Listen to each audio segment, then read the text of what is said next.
नमस्कार. उद्या महाराष्ट्रामध्ये देशाचे लोकसभेचे विरोधी पक्षनेते आणि युवकांचे आशास्थान सन्माननीय राहुलजी गांधी महाराष्ट्र दौऱ्यावर येत आहेत. आणि महाराष्ट्र दौऱ्यावर येत असताना विद्यार्थ्यांच्या ज्या काही समस्या आहेत त्या समस्या जाणून घेण्यासाठी पुणे या ठिकाणी ते उद्या येणार आहेत.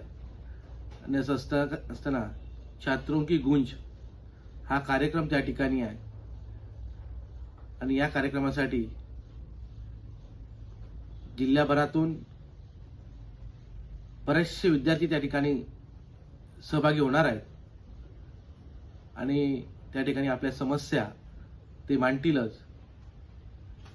पण या महाराष्ट्रात या शाहू फुले आंबेडकर यांच्या महाराष्ट्रात ज्यांनी महिलांसाठी शिक्षणाची दारं खुली केली त्या सावित्रीच्या लेकी या उद्याच्या सभेत जास्तीत जास्त सहभागी असतील असं आमचं मत आहे.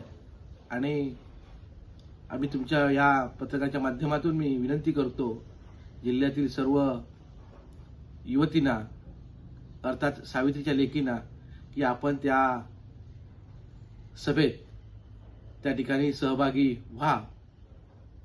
आणि त्यात करून आम्ही खास करून जिल्हा युवक काँग्रेसच्या वतीनं आणि कणकवली तालुका काँग्रेसच्या वतीनं ज्या ठिकाणी जाणं काही लोकांना शक्य नाही अशा लोकांसाठी आम्ही कणकवली येथे आप्पासाहेब पटवर्धन चौकामध्ये LED स्क्रीन लावून त्या ठिकाणी राहुलजींना समर्थन देण्यासाठी त्या ठिकाणी आम्ही जमणार आहोत. आणि त्यालाही समर्थन देण्यासाठी जिल्ह्यातील सर्व आमचे पदाधिकारी असतील, युवक काँग्रेसचे असतील, NSYचे असतील किंवा सर्व काँग्रेसचे पदाधिकारी किंवा जिल्ह्यातील सर्व विद्यार्थी मित्र त्यांनी त्या ठिकाणी येऊन राहुलजींना या विद्यार्थ्यांच्या जे काही प्रश्न आणि विद्यार्थ्यांसाठी जे काही आवाज उठवत आहेत त्यांना पाठिंबा देण्यासाठी कणकवली येथे उद्या संध्याकाळी 6 वाजता 22 ऑगस्ट रोजी आप्पासाहेब पटवर्धन चौकात सर्वांनी हजर राहावं एवढीच ही सिंधुदुर्ग जिल्हा युवक काँग्रेसच्या आणि कणकवली तालुका काँग्रेसच्या वतीनं आम्ही आवाहन करतोय. धन्यवाद.